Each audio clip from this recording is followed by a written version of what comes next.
Hello and welcome to our People to People Group 2025 Accounting and Finance Market Update and 2025 Priorities.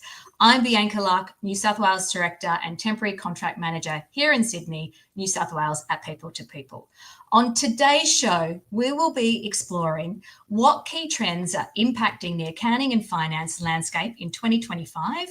We will be joined today by Leanne Allen, an experienced Chief Financial Officer in the property sector, and Chris Yam, Acting General Manager and CFO at St Vincent's de Paul Society, Queensland, to unpack the key trends shaping the accounting and finance landscape across Australia and New Zealand in 2025. Where is demand highest in accounting and finance? How are accounting leaders navigating today's biggest challenges? What do accountants need to do to stay relevant in 2025? And what trends will define accounting and finance by 2030? But first, let's kick things off with a look at what's really happening in the accounting and finance recruitment market right now. 2024 was a tough year for recruitment across many sectors, especially accounting and finance, with qualified accountants being the hardest to find. As we move into 2025, employers are under pressure to move fast and offer more than just a paycheck to attract talent. High demand roles include transactional finance, payroll, systems accountants, data analytics specialists as well. Over half of accounting teams feel under-resourced, highlighting the continued talent gap. To stay competitive this year, 75% of organisations are prioritising automation and system improvement. There's also a strong push towards upskilling existing teams, and 45% are investing in staff development through training and certifications. Compliance and cash flow management are also major focus areas as businesses aim to navigate a changing environment.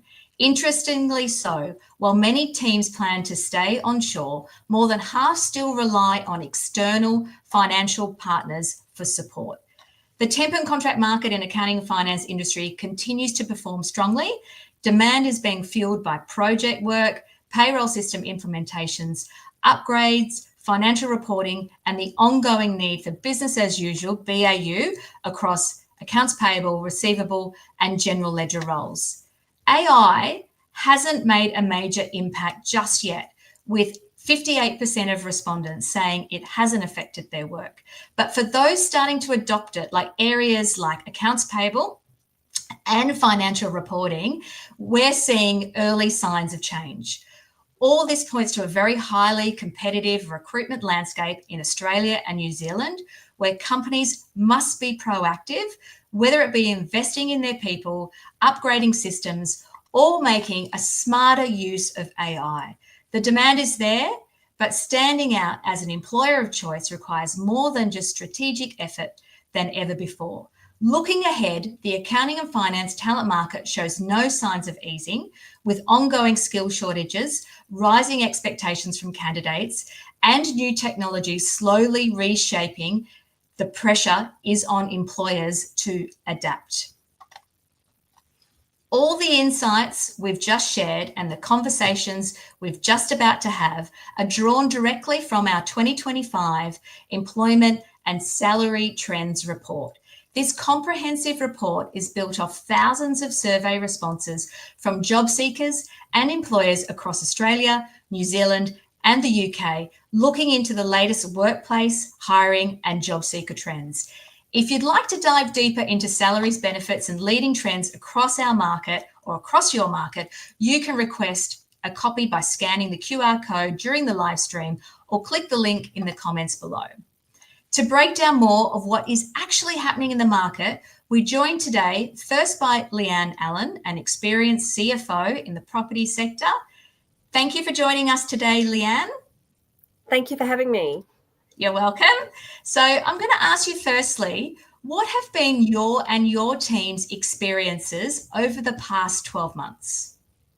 Well, for me, I'm coming from the private sector. There's sometimes in the property sector, you can have large listed organisations. So I just wanted to put that sort of context into where my comments come from. I'm coming from a private sector. And we've been really lucky, actually. I've had my team in situ for 8 years.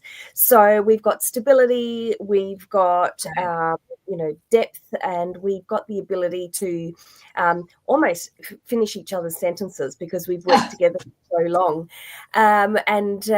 It's interesting because on the flip side, you say, okay, what's that going to look like? Because we've got to keep up with the trends, and we've got to keep up with AI impending. Yeah. So positives and negatives to having such a strong, robust team.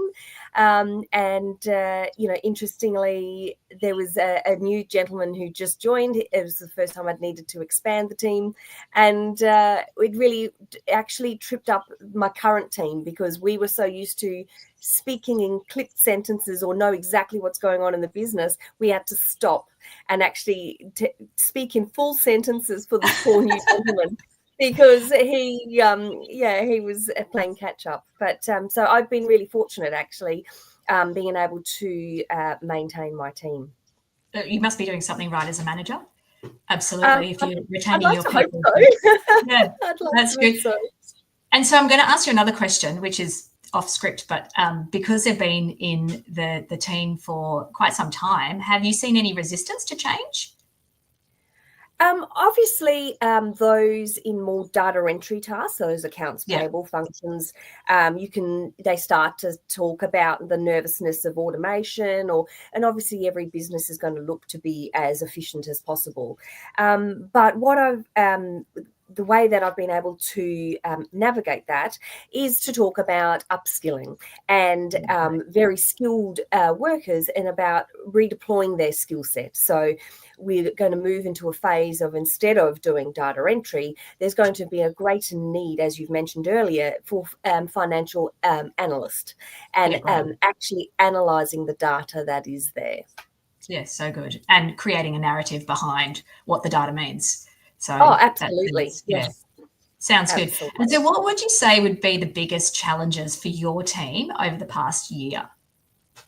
Well, the biggest challenges for my team was really around change management because there were some business changes that were going on, and having that history and not almost the way it's always been done, but that certain foundation. So when a business is going through that change management, it's very important that that's done delicately but also efficiently. And so that was probably a bit of a challenge for the team, was being able to navigate that change management. Mm-hmm. And have you seen any salary expectations and pay rise forecasts in the accounting and finance space shift recently? Like any industry, I think, there is a skills gap. And so there across, obviously with the rising cost of living, there certainly are salary expectations. The property sector is well known for its, sort of remuneration on the higher end. And so, but it doesn't alleviate from the fact that there are expectations. And even through other departments in the property sector, beyond accounting and finance, there certainly is a little bit of that, not demand, but expectation. And perhaps if they don't get their expectation, a bit of shopping around, more so in the other teams. Yeah. Oh, gosh. Yes, and we are seeing that. We're also seeing bonuses being implemented more so this year as of or forecasted this year as opposed to last year, to try and keep the salaries down a little bit, because the expectation is, because with the cost of living, the rise of cost of living, the expectation is that people do want a bigger paycheck at the end of the day. So that's great. So thank you, Leanne, for those insights. I'd like to shift gears slightly now and bring on our second guest today, Chris Yam, Acting General Manager and CFO at St Vincent's de Paul Society, Queensland. St Vincent's de Paul Society, Queensland is a focused community-focused organisation providing practical support to people in need across the state. With over 9,900 volunteers, they offer services like emergency relief, housing support, and financial assistance. So thank you for joining us today, Chris. Thanks, Bianca. Thanks for having me. You're welcome. Have you seen any changes in turnover or retention in the accounting and finance sector recently? Look, I think if we look probably closer within society or within our team, it's been more so, our team's been very stable, very similar to what Leanne sort of mentioned there with my accountants that I've got. So we've had a very stable team as well. But there's been probably more turnover in the accounts payable sort of area. We've had high turnover there. We've seen that sort of movement there. But what we've found is that with some of those shifts or those movements, you're able to sort of tap into new talent that does come in. But a lot of it too is driven by with those movements, having that work-life balance, I think, is quite important, and that's something we've been able to sort of attract a bit of talent around work-life balance, being sort of in the sector that we are. It is slightly different. It is for purpose, and a lot of people do join sort of organizations like ourselves. But I think in general, when we look across the board, I think even in your paper, in your report around work-life balance, flexible working arrangement, I think those are really important things for organizations to provide. And especially, I guess, here in Australia now, and probably very similar in New Zealand and everywhere else, is around the ability to work from home. So I think that's been important, and being able to provide and facilitate some of those sorts of things has been good. Yeah, and I totally agree with you. I think since COVID, people have structured their lives around work. And in order to put a blanket policy out there to say everybody needs to come back to the office 5 days a week, it's a very, very hard sell. And particularly for new roles, if we're recruiting a role which is 5 days a week in the office, it does narrow the pool down of the available candidates. And it's very hard to give flexibility, then bring it back. But what I'm also finding is that a lot of organisations that, even if they are changing policy on flexibility, some of the line managers, I like to call it quiet flexibility, some of the line managers are quietly still allowing their people to do those flexible hours, but not advertising it widely in the group. But it's great that you guys still offer that. Absolutely. And I think, as you mentioned, post-COVID, I mean, the world's changed, and especially in our roles in finance, we can do that. We still can do that sort of function, and unless you're in operations, and it's different for our frontline services. Like we've got people that go to home, that's right, do visitations, people in retail. We also have retail as part of the society. Those are different sorts of roles. But with the ones we've got, you can function, you can do that. You can still be agile, and you can still do your business partnering across the network, because we do cover from all of Queensland, down the south coast to the Gold Coast, all the way through up to far north Queensland, up Townsville that way. And if anything, my experience is that we've found that we've had better coverage or connection with our executive officers across the region. So good. That is so good. And it's really refreshing to hear that you're still offering that. So Chris, what would you say would be your biggest opportunity for your team over the past year? Look, I think one of the big things is, it is a lot around technology. I think that's a big shift as well. That's there. What we have sort of seen is around technology. We've looked at in that account space. We've looked at OCR. We've looked at introducing that. We've actually had that now in play for the last 24 months and gaining those efficiencies in those sorts of spaces. And it doesn't mean sort of as we gain those efficiencies, you sort of let go of staff or anything like that. If anything, the society is definitely not about that. It's about, where do we repurpose staff to be, sort of working closely with the organization, with our members, with our people in providing that guidance, support, training, and the things that they do need support with. I think that's really important to sort of mention. The other thing that, we've found is part of that has allowed us to do a lot more business partnering, which I think has been quite welcomed in the organization, because we are quite spread across the network, and we do a lot of different things. I mean, like I said earlier, we do retail, there's housing, there's homelessness, there's all of that stuff. But being able to do the business partnering, I think we've found our stakeholders has really sort of resonated to that. And again, not like other sectors where there's a lot of resource available. I mean, everyone sort of has those challenges, but more so using technology to be able to leverage and work smarter, not harder, so to speak. Yeah. And I also think with any change, there's opportunities. So write it out and see where the opportunities arise. And similar to what Leanne was saying about, so less data entry, more analytics. So you guys are doing less transactional stuff and more business partnering. So that sounds really aligned. And I do hear a lot of that too when I'm going to meet with other Sydney-based clients. So it's good that everyone, well, not everyone, but everyone on the call today is saying the same message. So that's good. So have you seen salary expectations and pay rise forecasts in the accounting and finance space shift in 2025? Look, it definitely has. I think we have seen those movements that's come through, especially 2-3 years ago, we had to sort of manage that. I think if anything, there were a lot of shifts in those spaces. I guess in our sort of area, how do we sort of manage that, sort of being a member-led organization?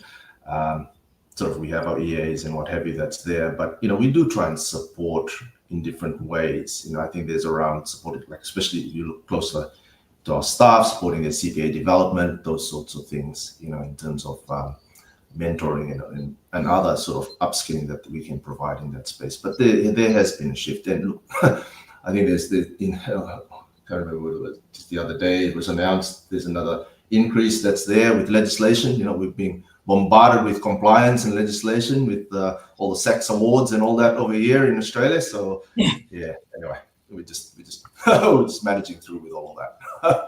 But it's nice that you brought up L&D, learning and development, because that's what candidates do want. And a thing that came out in our report is that, yes, it's really important to have a competitive salary and be paid competitively and be paid on market. But in order to retain your people and keep your people long term, you do need to develop them and create learning opportunities for them. And that's what people want right now. So that's nice that you said that. So I'd like to bring both of you back now to get a little bit more of a broader view and some different perspectives on the market. So I'll start with you first, Leanne. So in our recent 2025 report, 86% of teams plan to stay onshore and 55% offer ongoing training and learning opportunities, like I mentioned before, Chris, including certifications.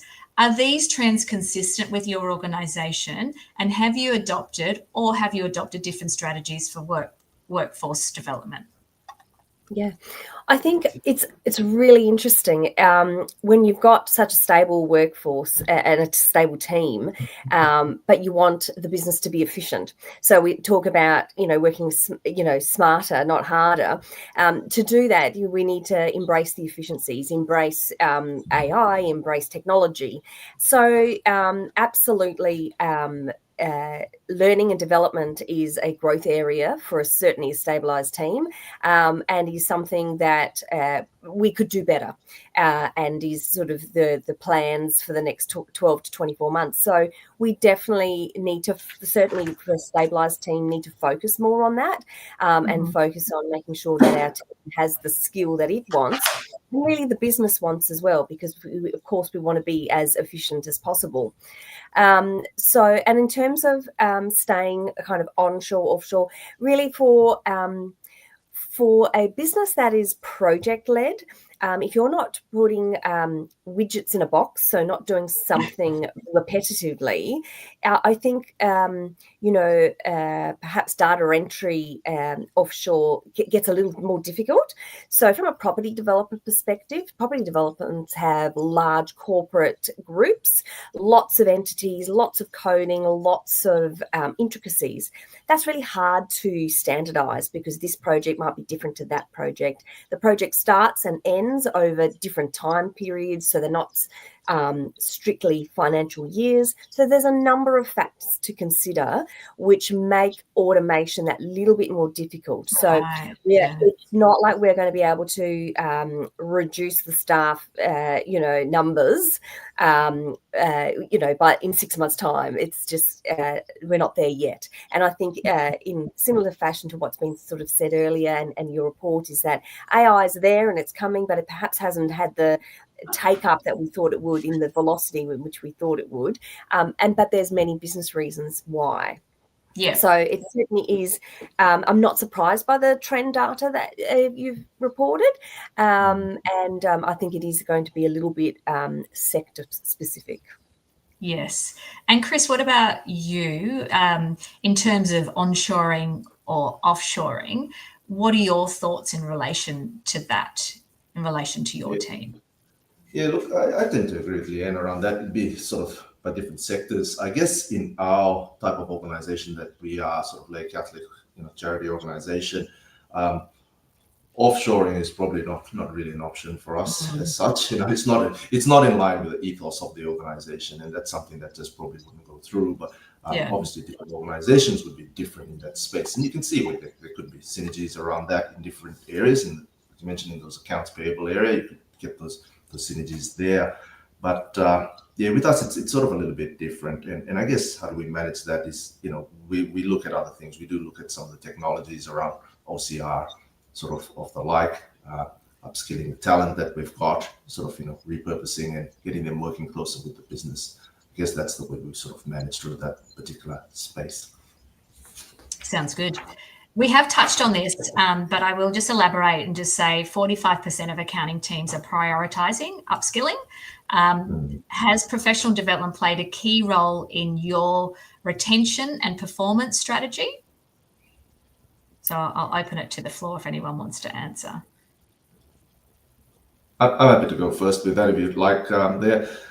Look, with that, I mean, sort of, I think as we mentioned around CPA, we're very strong on that, supporting the team. And but I think the other important point to sort of mention and sort of say is, supporting them as well, not only whether it's financially through the course or whatever it is, but the time that they have to sort of take away time to go and study and sort of leading into sort of exams and being supportive, having that ability for them to sort of have that space. Because I guess in our sort of functions where, we've got month ends every month that comes up, and unfortunately we can't control when exam dates are coming with CPA, but allowing the staff and being mindful as well, being really mindful, I guess that, they've got exams and managing workload and spaces and expectations in that space. So we sort of try that sort of approach. And even when we were recruiting and we were growing, some parts of our accounting team, those were some of the questions that came up with one of the recruits that we had, who's been with us for over 2 years now, and we've seen the person grow. But it is around how does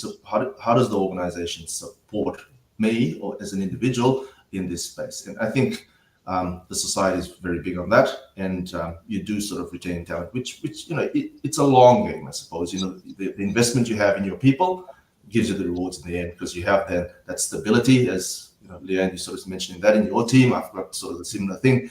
And because disruption does cause money as well. When we have high turnover, it's disruptive, and it is very disruptive. But ensuring, we're recruiting good talent and being supportive for our people as well is important. Yeah, great. And Leanne, do you have anything to add in relation to that? Yeah, I do. And I can absolutely relate to Chris's comments. And we have had people go through the Institute of Chartered Accountants, and I've done the mentoring as well. I actually sit on the regional council, so I have the privilege of getting greater exposure to the Institute.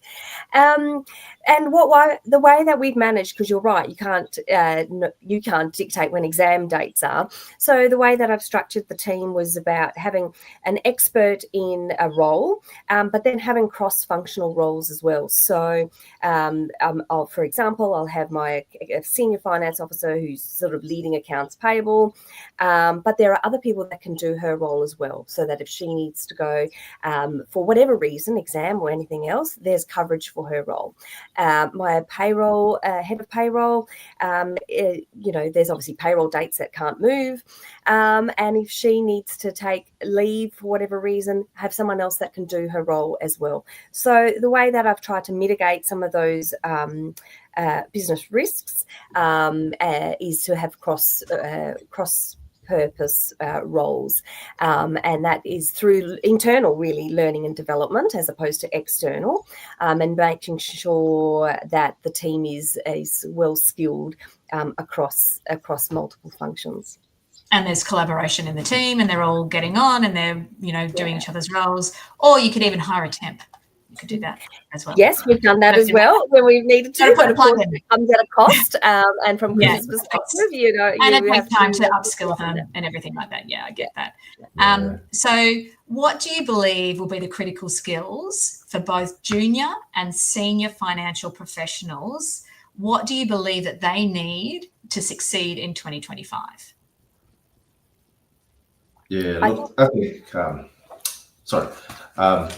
with the junior staff, I think the critical things around the technical proficiency. I think in that space, just getting the basics right, the attention to detail, time management, communication skills, that sort of thing. I think that's really important.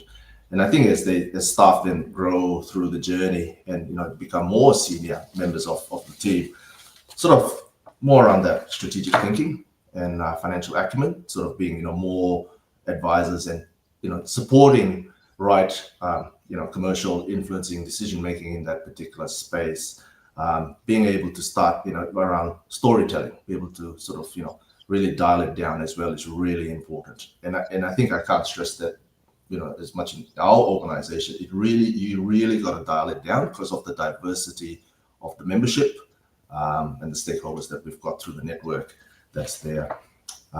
So yeah, I think those are important skills. And as they step up as well, like we've had a bit of shift within our organization recently with the acting role. So that's created a gap within the team, allowing others to sort of move through the ranks. I've had a staff member who's taken on the group financial controller role, and it's been a great experience. We're sort of all learning on this journey, and I think it's a shared journey, and that allows sort of their growth around leadership and mentorship as well. I think that's been really, really good. So for us, I guess those are the key areas. And as I say, it's really sort of speaking in layman's terms with financials, because it can be quite daunting to a lot of people out there, and being able to get the message clearly across. I mean, it's no point, you could be the smartest person in the room talking technical accounting standards or what have you, and no one understands what you're talking about, so it sort of doesn't get the message across. And I think it's really important, especially with the diverse organization that we're in, and I think in the sector in general, I guess you've got to be able to sort of converse in a very simplistic way to get the message across. That's great. And what about you, Leanne? Yeah, my narrative would be very similar. Is around really doing that, analysing the data, and really becoming putting the narrative around what the data is telling you. So for a more junior person, from doing the doing, perhaps the old adage, key what you see, to more so actually having the confidence in a safe environment for them to highlight if something isn't correct or question something in an environment that's supportive of that. So, as opposed to just keying what you're seeing, if you don't think something's right, actually speak up, actually ask the question. And that's where a sort of a more junior role has the ability to become a real asset to the organisation.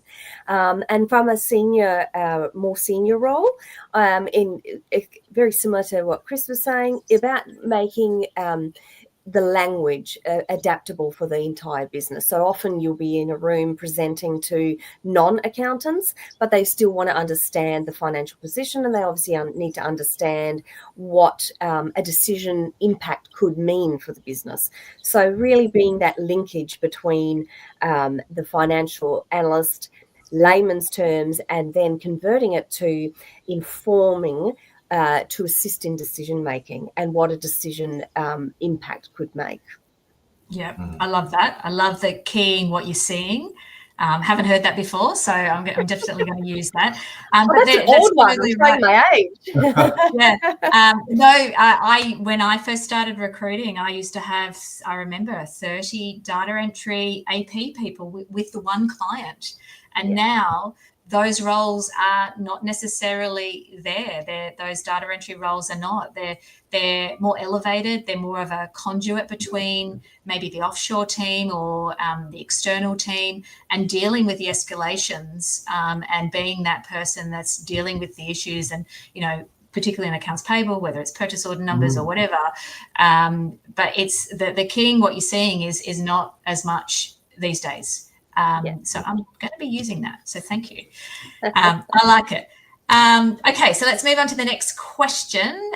So how is AI transforming accounting and finance, and what specific impacts have you observed over the past 12 months?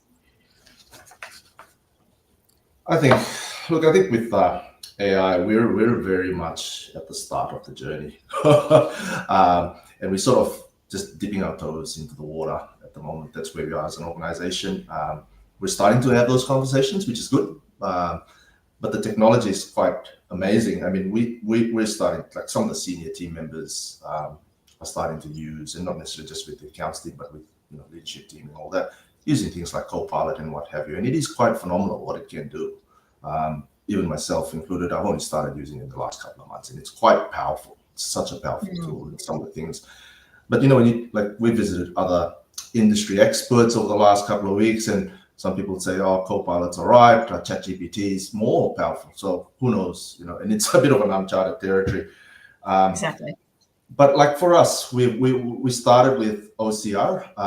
And I had a meeting the other day with our head of IT, and he was doing a presentation to ourselves around AI, because we're looking at all of that, and policies, frameworks, which is really important, because there's so much stuff that we're being hit with these days as we jump into these meetings, and things can, you know, what's the AI can come in, and it's pretty scary, you know, in the industry where you have chatbots and all sorts of weird and wonderful things. But he was sort of explaining how with OCR, it's kind of like visual AI. Because I said, you know, I'm sure those were machine learning back in the day when we sort of put that in, which, you know, it sort of reads the script. But there's all these other different type of AI, and it's just so much to sort of wrap your head around. And I think we're sort of getting there. And I know others are probably ahead of the game in terms of that. But yeah, I think if you can start using the efficiencies, because we sort of went down the conversation around how do we use it specifically in finance. And we were looking at stats, and surprisingly, we were sort of, I think in the top tiers that were there, like the legal profession was way ahead of us, because I think they're using it these days to read contracts and what have you, a lot of the legal firms, and it just goes through and does all that stuff. But it'd be interesting where we can get the efficiencies, and where it's more sort of like a, you know, a narrative or a conversation with the AI around where can we find cost savings, what can we do with this, and that's where I think the generic power starts coming in, you know. And it's a whole new world, and I think if we don't get on board with some of it, and a lot of it is buzzwords as well. I think at the end of the day, I think that's something we got to be mindful of. At the end of the day, how does it improve us as an organization in terms of, you know, whether you're for profit, if it's to improve your top line growth, your bottom line, or for purpose organizations, is it to improve your ability to generate revenue for mission? I think that's where we got to step back and take stock and not get caught up in this world of this whole just AI doing it because everyone else is. And it looks pretty, you know, especially like dashboards and what, it's pretty, but where's the value? Where are we going to get the value add in here? Exactly. That's the important part. Exactly. And what about you, Leanne? Yeah, I was going to say, Chris, the dashboards look pretty, but what do they mean? Exactly. For us, we've been AI. I think it has, as I mentioned earlier, hasn't taken off at the velocity in which we thought it would, because there's so much out there, and it's about organisations probably working out what's best for them and putting their policy framework in place. We've been utilising it more from an executive level, so reading those legal documents, you know, analysing a set of financials, analysing contracts. We've been using it for, you know, meeting minutes and, you know, automating agendas. So more of what I would call business administration we've been using it, also teaching ourselves, right? So a bit like, you know, everyone's just learning on the job kind of thing. And so that's, I think, holistically, everyone can do better at, you know, educating themselves, but everyone's kind of learning on the job, right?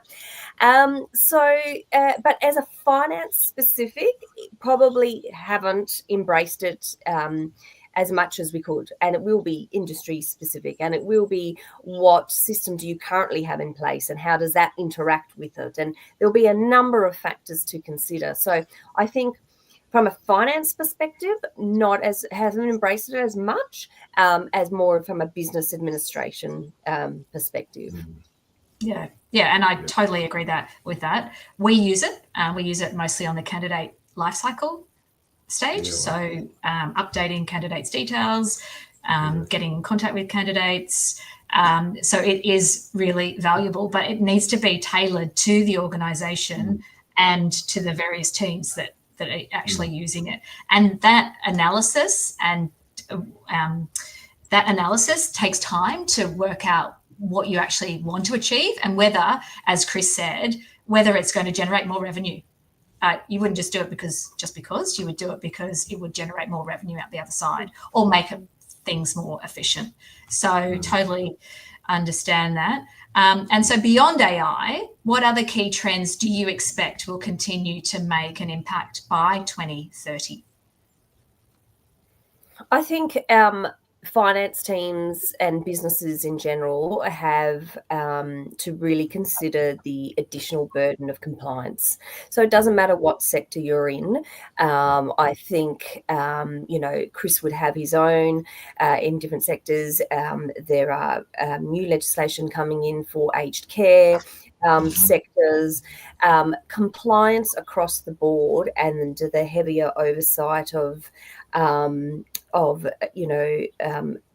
increased regulatory scrutiny is going to really impact. Now, from a business perspective, not more compliance, right? But from a society perspective, well, don't we want everything in order, and don't we want organisations to, ensure that they are doing the correct thing? So it's finding that balance. But I know from a business perspective, at the moment, there's just more compliance and more compliance and more compliance coming from a range of locations, a range of statutory requirements, regardless of your sector. It would be relevant to your sector. So I think that is going to be, at least for the next 2 years, a real focus as businesses reset themselves. One, for how their teams are now being financial analysts as opposed to data entry. And two, how they're repurposing their teams to deal with compliance. And all of a sudden, everybody's a compliance officer. So that navigation is going to be a real focus, I would imagine, for 2 years. Yeah. And Chris, what do you think? Yeah, look, I absolutely agree with you there, Leanne. I think we're in the same boat, no different here. And absolutely compliance. There's all these legislative requirements that's coming through, safeguarding, and all these others that is coming through. There's so much, and it adds cost. It does add cost pressures to your budget that you've got to manage in the next years out. So in terms of that, those are the pressures we sort of see here. Being in the retail sector, we've got, there's 150 stores here in Queensland. I mean, and with that, there's also cost pressures as well in that particular space. You've got some of the big end of town, commercial ones, like Rivers and all that. They've all gone sort of belly up over there. So we as a charity are in a challenging spot ourselves, and the competition against online as well. You got that online and being sort of selling sort of second-hand goods. That's people put things on marketplace. So there's all those challenges that you got to manage and deal with sort of going forward, and also property cost pressures as well.